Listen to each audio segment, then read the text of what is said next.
Hey, what is up guys, I'm KBHD here, and this is the larger of the two brother Nexuses that came out this year, Nexus 6P. It's the successor to the Nexus 6, and the P apparently stands for Premium, which I think is fitting. This is one of the most anticipated smartphones of the year before it came out, and after using it for nearly a month, I can say it has lived up to a lot of the hype, which is hard to do for a smartphone nowadays, and it's quickly become one of my favorite smartphones right now for a bunch of reasons.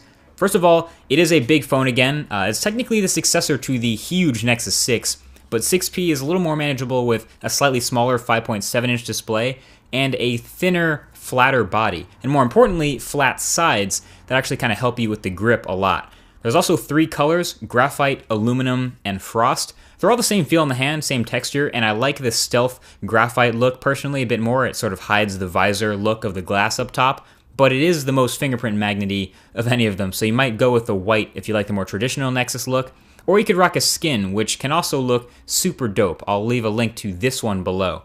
But yeah, Nexus 6P has a super premium build, all metal all the way around, these chamfered edges, and a nice bit of weight to it, and it has these ridged power buttons next to the volume buttons, all of which are relatively clicky and decently tactile, and overall it's definitely fitting in the premium package with its industrial design and the material choices. It's top notch, which is always awesome to see in a Nexus. The hump on the back of the phone with the camera and the flash and the window for radios to pass through, it's really not all that bad, and it actually spans the whole width of the phone, kind of like the Droid X back in the day, so it still sits flat enough on a table to type without rocking. I personally don't mind it, and it actually kind of helps tell which side is up when grabbing the phone without looking. The only weird part of the build for me was the bottom back panel, which felt slightly more raised on one side than the other, like it kind of didn't quite fit on my review unit Nexus 6P, but my retail units were just fine.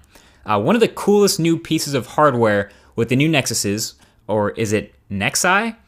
I'm gonna go with Nexuses unless someone from Google corrects me. One of the coolest new pieces of Nexus hardware is the fingerprint reader on the back, dubbed Nexus Imprint. It's really good, and knowing how good some of Huawei's other fingerprint readers are, this shouldn't be much of a surprise, but the touch to unlock was really quick with this one, and I really got used to it being there on the back of the phone, right where my index finger rests, to the point where I'd reach into my pocket and grab the phone with an unlocking grip, and then it would just be ready to go before I even got it up to my face. So the unlock is just as fast as using the power button here, but obviously way more secure. The only real downside to it being on the back is if your phone's sitting on a table or something, you either have to use that pattern unlock or I guess pick up the phone to physically unlock it. A little less convenient, but I got used to it. Alright, so continuing with the theme of premium, up on the front of this guy you have a beautiful, crispy 5.7-inch Quad HD OLED display.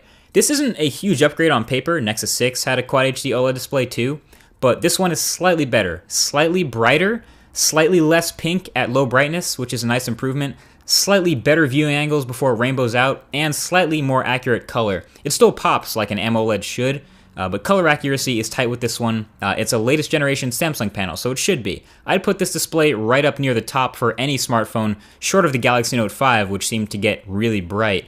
But overall, thumbs up for the screen on the Nexus 6P. Oh, and the wallpaper link is right below that like button. You're welcome. Now, you've probably already noticed that the display is flanked by a pair of front-facing stereo speakers. They're outstanding speakers. Really big, loud, crisp, full sound, easily comparable to like boom sound from an HTC One M9 or Moto X Pure speakers. I've said it before, this makes for an awesome music listening experience, awesome video watching, awesome gaming, awesome conference calls, awesome alarm clock. Everything sounds great coming from this phone, and that can't be overlooked. I love them. Now, this is still a really high-end phone in the specs department, as it should be for the price. So inside, you're getting a Snapdragon 810 version 2.1 chip, the Adreno 430 GPU, 3 gigabytes of RAM, and either 32, 64, or if you're a baller, 128 gigabytes of storage. And these high-end specs paired with the latest version of Android 6.0 Marshmallow translates into a really smooth experience from top to bottom, front to back, inside out. Using this phone is awesome. It's extremely responsive and snappy, and it handles pretty much everything I throw at it like a champ. And look, I throw a lot at phones, especially when I'm testing them, so I notice when they hang up, or when they stutter, or when they start to slow down, or when they can't quite push all their pixels.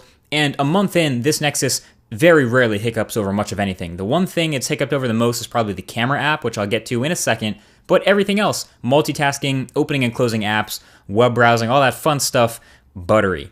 Gaming too has been great. I know there's been, the concern over the Snapdragon 810 chip, but I have no problems with them using it here because this phone only gets a little bit warm maybe sometimes. Now, the heat dispersion is great with the metal body, and performance has been consistent and clean and smooth. I have no complaints with that. So yeah, without any worries about performance, you're free to mess around in the newest version of Android without worries of anything hanging up. And Marshmallow has been pretty great so far. Right out the box, there are less pre-installed apps, so you have the option to install most of Google's stuff from the Play Store.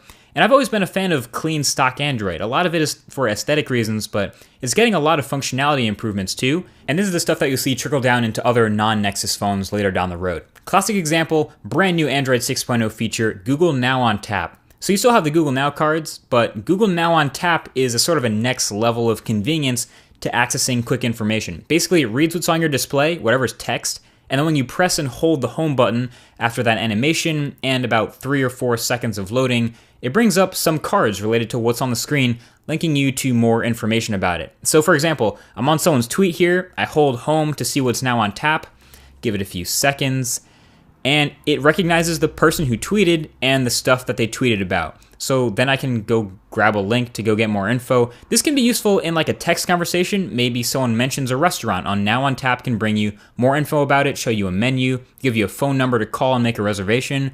Or maybe someone mentions a movie and you want to see the channel trailer real quick. Just neat little things that can save you a bunch of taps if you know when to use it. But the thing is, it's really inconsistent right now. Sometimes I hold down and there's nothing on tap.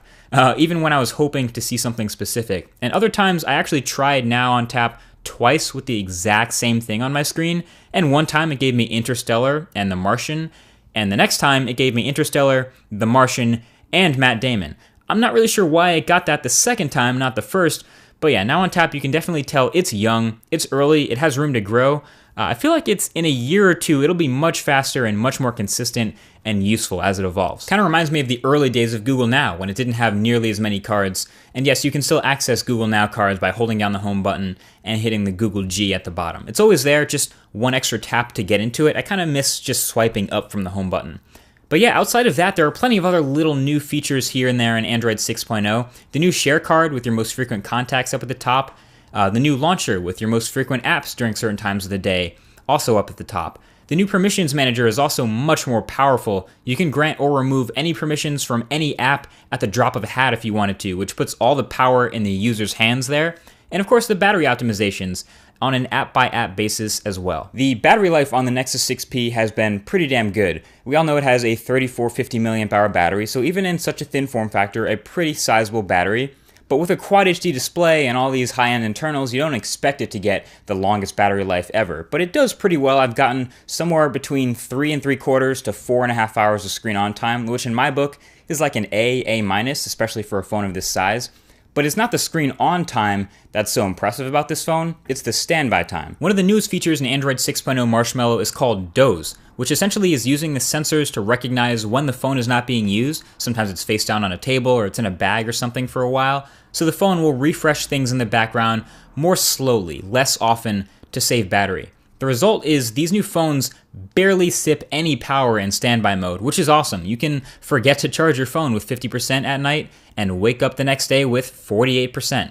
And lighter days where you don't use the phone a lot, you can end the day with 30, sometimes 40 or more % battery left, because you can see in the battery charts where it was dozing and saving a ton of power, which is pretty legit. On top of that, this is a phone with USB Type-C, as you probably saw in the unboxing, and it supports fast charging, so you can get something like 6 or 7 hours of use out of a quick 10-minute charge. No wireless charging here, which is a bit of a bummer for some people, but I always prefer quick charging if I have the choice.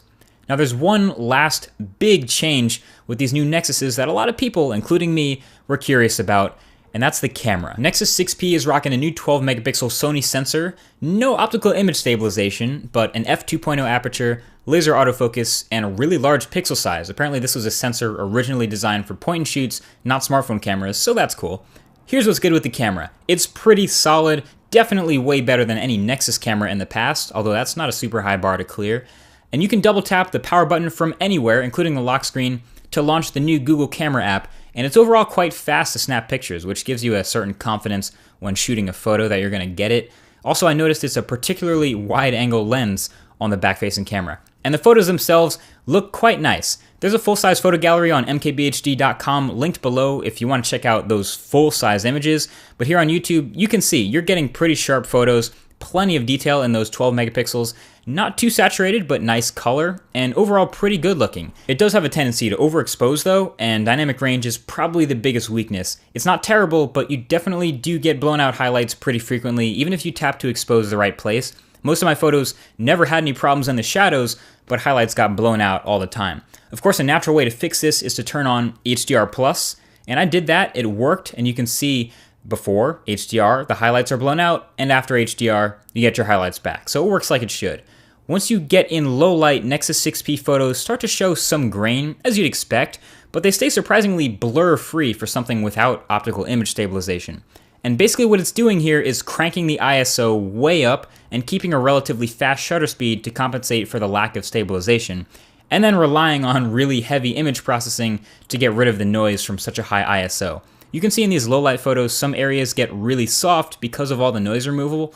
Turns out, again, the best trick for all of this at night is to use HDR+ again. Takes a little bit slower, but the photo, once it processes, looks a lot better. Check it out. Regular shot, HDR+. Regular shot, HDR+. It's definitely, it works. It's keeping a more natural and lively tone for those low light shots and does better with noise. Overall, you can tell the camera in the Nexus 6P is really not bad. I think the area where it hurts the most from no OIS is in the 4K video, where those tiny little shakes from a handheld shot are normally smoothed out. Not so this time around, but outside of that, you can really tell Google's put a lot of work into the stock Google camera to make image processing better. Not overly sharp or overly processed, but pretty natural looking. And while there's no raw or manual modes with the new camera app, you can actually do that stuff with a third-party app. So at the end of the day, Nexus 6P checks a lot of boxes for me in terms of what I want in a phone. I've talked about how before there's basically no perfect smartphone, and there's still one or two or three things that I would have liked to have seen in this Nexus. But as far as Android phones go, this is my new favorite. This is easy a daily driver pick for me, and I really like using it. As far as recommending it goes, I think this is one of the easiest Nexus phones ever for me to recommend to someone to buy, especially with the much improved camera, the great battery life, and just an overall awesome experience throughout. Fast fingerprint reader, great display, and awesome performance throughout the clean, bloat-free stock Android. So if you're an Android enthusiast or a smartphone enthusiast, you're pretty much good to go. This is a smartphone that's not going to disappoint you at all in pretty much any way. And if you're just getting into smartphones or just getting into this budget of a smartphone, I still think it's going to be a great smartphone to buy, especially because you'll be right up at the front of the tier for new Android updates and new features and new things that come along with what Google tosses in. So yeah, highly recommended. Good stuff, Google. Thanks for watching this review, guys. If you enjoyed, feel free to hit that thumbs up button right below, and also hit that subscribe button below if you want to see more videos like this one. Again, thanks for watching, and I'll talk to you guys in the next one. Peace.